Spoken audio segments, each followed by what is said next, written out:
Hello everybody and welcome to Steve on Steve Plays Hearts of Iron 4.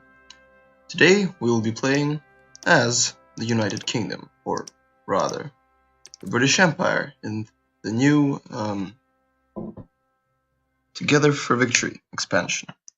Now, ever since this expansion came out, I've been playing around with a few of the Commonwealth nations, such as the Dominion of Canada, with which I successfully went fascist and conquered the United States. Played a bit with South Africa and did the whole African liberation thing for a bit. I have yet to play as Australia, which I imagine will be a lot of fun in Australasia, and perhaps we should do that as a future playthrough. British Raj seems to be very difficult in the new expansion with the whole famine mechanic, and basically it starts with a lot of nerfs and issues that they have to settle, which I imagine will lead to a very interesting playthrough. Now I usually play as some other countries, and I don't really enjoy playing as the United Kingdom because it's a lot more sedimentary and more docile playthrough, I'd say, compared to, say, the Soviet Union or Germany, the most aggressive nation in the game. But yeah, for something new, we'll play as the United Kingdom, and I really like that they changed the starting PM from Neville Chamberlain to Stanley Baldwin, because I'm all about that historical accuracy.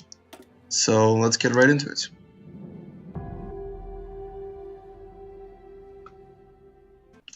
Doing some funky stuff all over the world, or going for world conquest. No, I'll be going for traditional, preserve the British Empire, potentially strengthen it and bring more of the dominions into our fold and more control, and generally doing the whole stop the Germans thing, which I think is pretty important. So we'll be staying democratic for this playthrough, and I won't be changing any of that. I mean, not the political side at least. And for national focuses, we'll obviously avoid any that, although I don't think the British have any that bring them closer to either the fascists or the communists, which is interesting.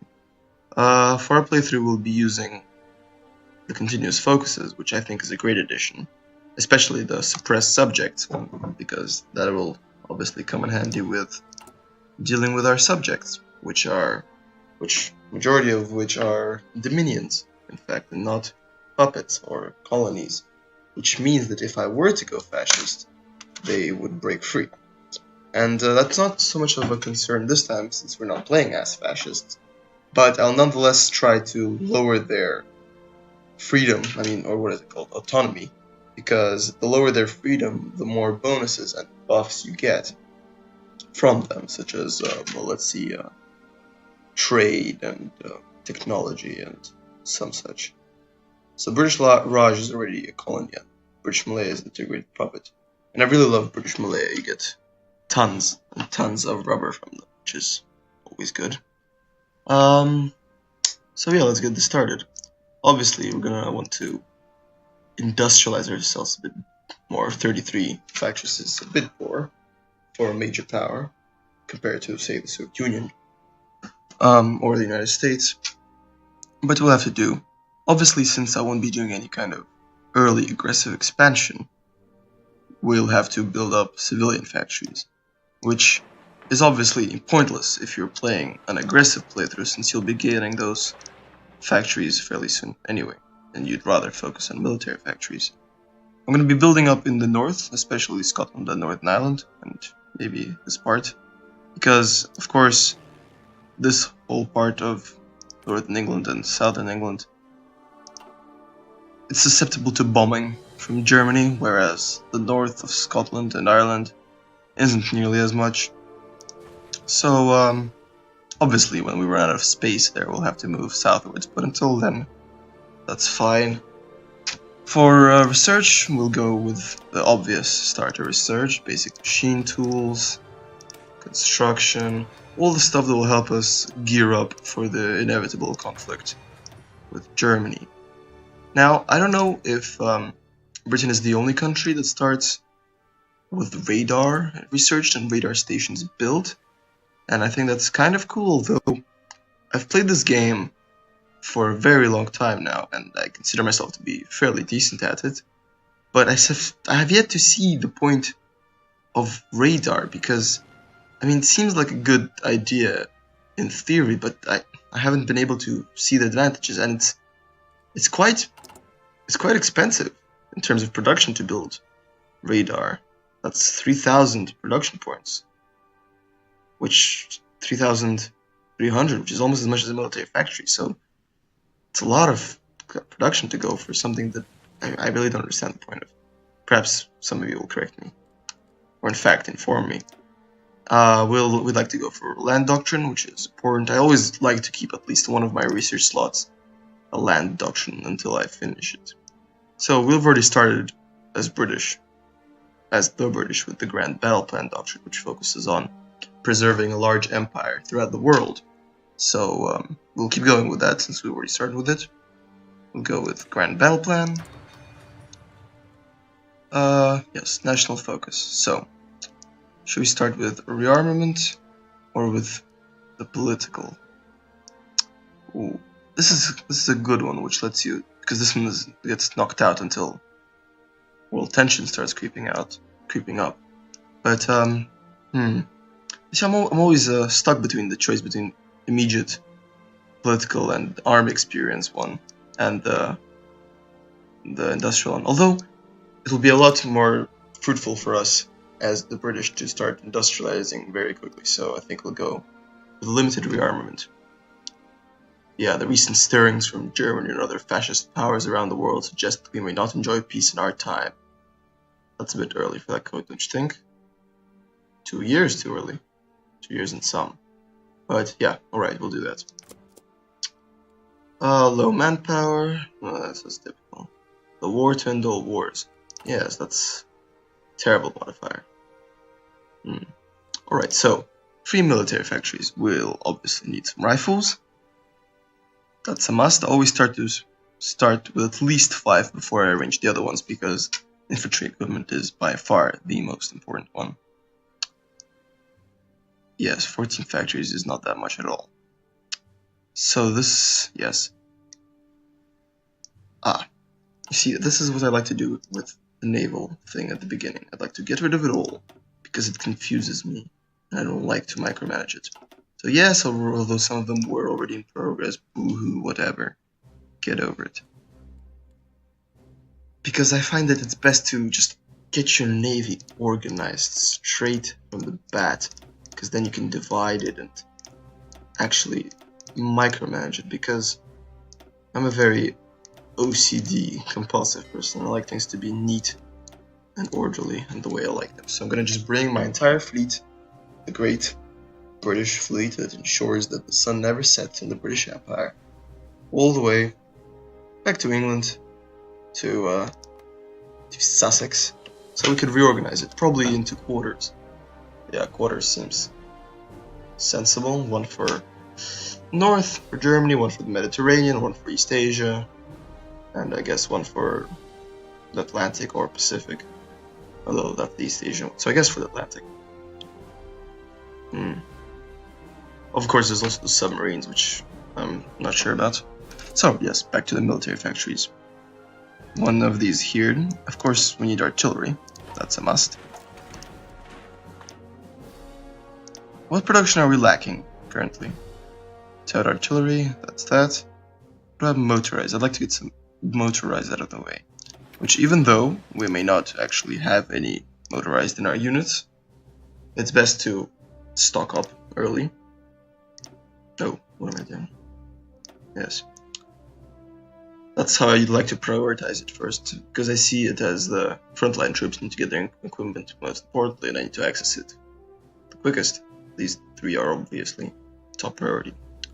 Yes, these, and of course the carrier ones, because carriers are extremely important.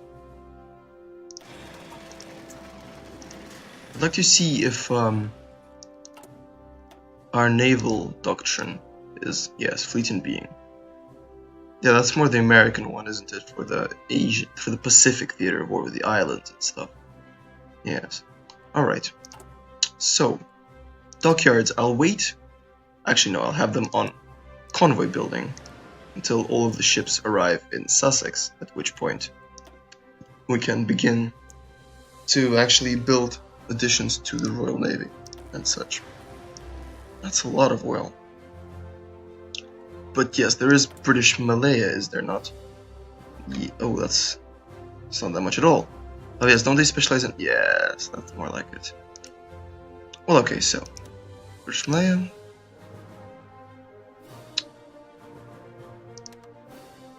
Is that gonna be... Is that enough? How much do we need? We need 13, and we'll be importing. We'll figure it out. Yes. Let's reorganize our army then, shall we? I'm gonna have to bring all of my forces from around the Empire back to the home islands, so I can reorganize them and then redeploy them throughout the Empire. So, let's get that going. And I like to separate the regulars from the trained and the green, because then I can. I like to set up one basic group, say in Birmingham, under the control of a field marshal, which would regulate all of the training, because I like to have all of my troops at least regular, and that's the highest you can go with the exercises. So all of my troops that are lower than regular and all of my new trained troops will go straight to that division, get trained. And obviously in time of crisis, say if things were desperate with the Germans, that step would have to be skipped. So let's get these fellas who are regulars into already lost it. Let's get these fellas into an army under the command of say Alan Cunningham, and let's place him to garrison in, what would this be? Cornwall. And the tank regiment, which have our own army under. Do we have a tank commander? Yes, William Gott. And we'd place him in. Is this Kent? I think it's Kent. Nope, that's still Sussex. I must be used to my Crusader Kings geography. Alright, so this will be the training army under the command of a field marshal. Now these field marshals have good traits, and I wouldn't like to waste them. So let's take some completely hopeless general, say Merton Beckwith Smith. Although that would be really useful for paratroops. So let's say it looks like you could use some food. Let's say Old Guard and 1. You're perfect, sir. So let's take you and upgrade you to Field Marshal. You shall be our training guy. I love how whenever you upgrade them, their traits disappear except for the crap one. That's real nice. So let's put you in Birmingham and exercise. Lovely. Now, for the other theaters of war, I believe we have some. Oh, of course, there's 3,000. Oh no, that's ships. For a second I thought there was going to be 3 regiments on Bermuda. That would be funny. No man, how many troops does Canada have? 13. That's not too bad for a starter nation. Yeah, that's enough to knock the States out of an early war, which is always fun. Nobody here. Anybody here? Nope. Anybody in the Caribbean? Of course, I could use the ledger. I think we'll do that. Alright, so West African forces. Let's go. You fellas. Ooh, you guys. Okay, we'll have to. I always like to standardize forces, so no colonial garrisons because those are pathetic. So let's go straight for infantry and relegate them to Sir William. No. To Sir Jackie Smith, which is a nice name. Now, Egypt, the Suez will be incredibly valuable, and the Libyan front will be very important for the inevitable come against the Axis, for the inevitable fight against the Axis. I'm pretty certain that I have historical focuses on So, and I'm not planning to change history or go old history. This will be proper and by the book. So, all things considered, there will almost inevitably be a fight in Northern Africa. And of course this bit, which I always hate fighting. It's a big front and it's clumsy. So these, off to Jackie Smith you go. Let's change you to infantry. I mean, obviously we won't be changing politics, so we'll be staying as the royalists, conservatives, for the royal family and the empire. Oh, that's a lot of colonial garrisons. They are all quite crap, aren't they? This guy is... wow, this guy is not prepared for any kind of combat. How many horses do we have? Do we get to see... Is there a way of seeing that? 3, Although I suppose... do we need much more than that? I always like to use horses for garrisoning and for defending forts and such, because they're very quick to move around. You can attach military police afterwards to them, which helps with suppression.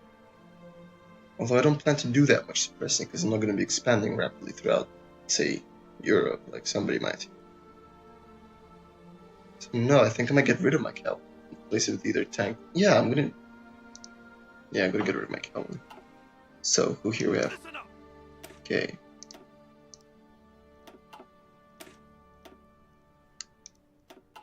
Should I get rid of my cavalry? I'm always puzzled about cavalry, because I've played this game for a while, as I've already mentioned.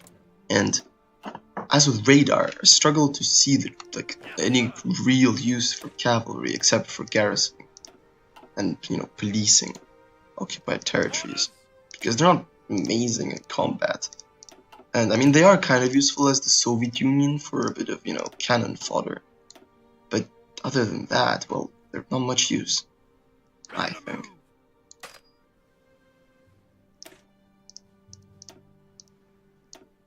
Yes.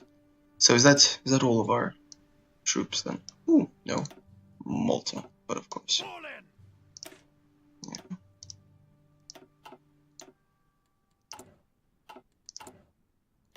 Gibraltar. Yeah, that's...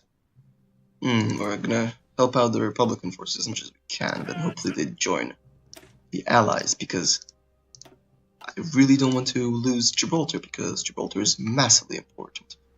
It's equally important as the Suez for containing Italy, because in my Italy playthrough, and I intend to do another, I managed to quickly naval invade both Gibraltar and quickly dash across to the Suez with tanks, which essentially left my navy in complete dominance of the Mediterranean before the Royal Navy could arrive. And the French fleet, fortunately, was in the Atlantic. So it was in fact the whole Mare Nostrum situation for me, I was very lucky, I must say, in that sense, because I tried it once more and I got completely thrashed because the British fleet and the French fleet happened to be already in the Mediterranean, so I wasn't able to reach quick dominance because my invasions were quickly destroyed. So what should I do about my cavalry? I mean, it might come in useful and like a bit of roleplay too, but for roleplay purposes, I mean. But I really struggle to find any kind of use for them. I mean, for garrisoning England, they're not much use because I plan to use the infantry that I have here anyway. So, okay, I'm gonna make an executive decision and change them all to infantry. There we go. No more cavalry. I mean, also, horses aren't a resource in this game. I mean, not a resource, but it's not a thing that you can use in the production queue. It's not a quantity of anything, so you can't run out of them, so they're meaningless. So the cavalry isn't any different from the infantry division except in speed, which I think is something that Paradox missed out on in terms of detail, but whatever. Alright, let's strip it down to the bare, because I don't like useless divisions designs hanging around. Oh, manpower, yeah, it's gonna be a recurring problem, isn't it? The war to end all wars. How do we... With a great war in recent memory, both the nation's people and leaders are reluctant to send another generation to die in the trenches. It's, it's a fair point. So how do we get rid of that? Is that...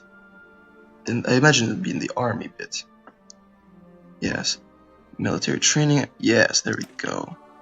The Great War has left our people with an impression that they would not have to fight again. As the world grows dangerous, we must ensure that all capable young men receive basic military training. Remove the spirit of the war to end all wars. That is very useful. That is... Yes, war with Germany. That would be incredibly useful because minus 25% manpower, that's a lot. That is a lot. So how much is our total manpower? Total manpower, 512,000. Yeah. Alright then. So, no template for total artillery or motorized. That's a bit of a... Wait, what is our infantry template?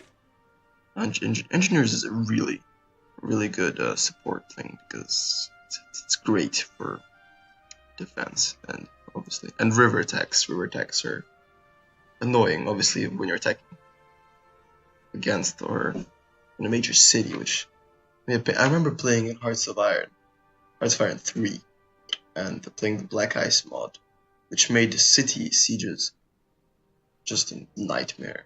Because you'd surround them from all sides, and you had river penalties, and you just grind them down for months, and could even be years, which I guess added some kind of historical realism, considering the siege of Leningrad and Stalingrad. But it kind of, I felt, broke the game in some parts. Like, for example, the siege of certain cities in Poland, like Krakow, would have taken me like months, which I found horribly unrealistic. On the other side, however, I was far from the best Hearts of Iron 3 player. In fact, I was terrible at it. I mean, I did manage to, do fairly well with Germany, but of course, it's Germany, and Germany is not overpowered, not at all. So with that all sorted out, is there anything else we can do before we press play? Yeah, reaching that is going to be a bit of an issue. What are we lacking? Yeah, infantry equipment is going to be a bit of a big issue. Trade, research. Yes, I think we're all set to unpause. So yes, let's unpause for a bit. I'll play speed 3 when nothing's going on. So, yes, I think all of the troops will start pouring into the home islands for training. Unfulfilled import requests from British Malaya. Yes, I figured I couldn't trust them. So, let's go and get it from the United States, which we'd obviously like to get into the war as soon as possible, because, of course, it is the United States. Hopefully on our side. I have seen a game where they went communist once, which was interesting. Which is a bit of a cheat if you're playing as German and you boost their popularity for fascists, say, so that they never join the war, or even join the war on your side. Yes, all the fleets are going to Sussex. Yes, all the aeroplanes, we want them all to get to one area as well, so we can sort them all out too. Let's go. Ooh, that's a lot. Let's get them all to London. And yes. Well, what's Germany been working on? Rhineland, obviously. France. Government reform. I love that France starts with this large historical communist bit, which I love to boost as the Soviet Union. It helps mix things up in Europe a bit. Mare Nostrum.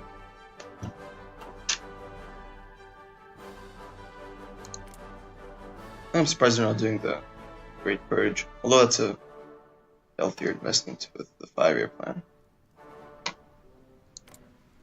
Monroe Doctrine. It's a very interesting thing with the United States Monroe Doctrine, with the whole guaranteeing all of South America and Canada. Interesting policy. I really like what Together for Victory does for puppets. I mean, for subjects, I think it's a great system. It's a great change to the previous system where Australia, Canada, New Zealand, and South Africa were just members of the Allies. That's a horribly broken system. Of course, it would have worked if instead of the Allies it was the Commonwealth, but then that would have broken everything with France. King George dies. His Majesty George V, King of the United Kingdom and the British Dominions and Emperor of India, has passed away. His quiet calm and devotion to his subjects saw the empire through both the Great War and the Great Depression. His son will assume the mantle as King Edward VIII, but there are already concerns that he will be too independent of thought. Stanley Baldwin and Neville Chamberlain are preparing to ensure that he will accept direction from the Prime Minister and the Cabinet. It's very interesting. I just finished watching the first season of the Netflix original series The Crown, about Queen Elizabeth and her early reign, and I find it fascinating. Although I'm an anti-monarchist and I'm against all of that ridiculous posh conservative stuff, but it's just so very interesting, I think, personally. All of the scheming and the politics and the behind the back and backstabbing, and obviously all the scandal with Edward VIII and his reign and abdication. It's all terribly interesting, and I think it's great acting as well, and it's a great show. So I think all of our fleet is assembled in Sussex, as it's called in this game. And is that it? Yes, that's the whole thing. So can this be split gently into quarters? No, I don't think so. Shame, really. So, we'll take off all of our submarines. We'll put them all in space in what I think is Cornwall. Yeah, that's Cornwall. Right, so that already changes our division. Our production. So we'll put a submarine commander, who should be our superior submarine commander. Are they all? None of them are wolf guys, so the cave runner. Yeah, this one's best for the submarines. So we need 8 submarines.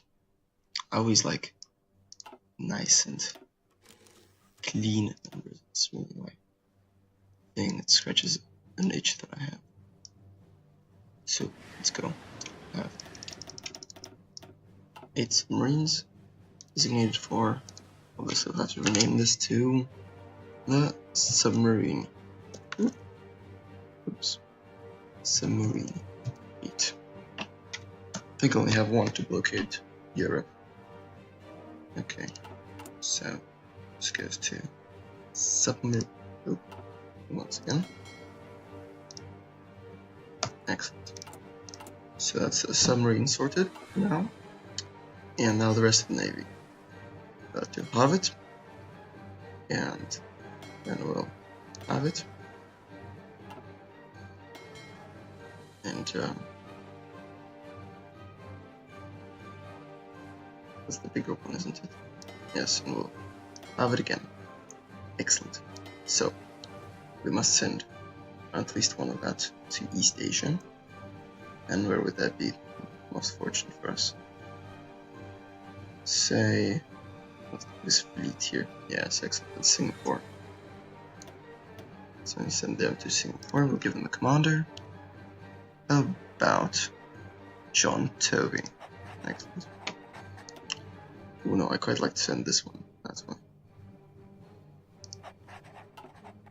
Right.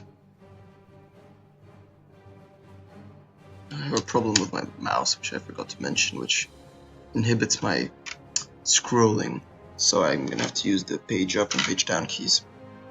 Alright, so now they're gone. Let's take one of these, give them a John Tovey, and oh well, they're already titled for us. So we'll just send them over to Malta. Is Malta best? Or maybe Egypt. Yes, Egypt is perfect. Alexandria. Great city, great city.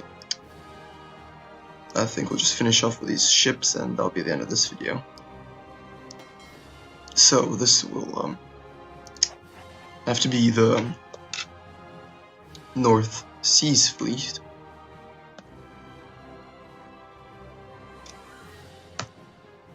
Which will base in Scapa Flow, of course, Where else?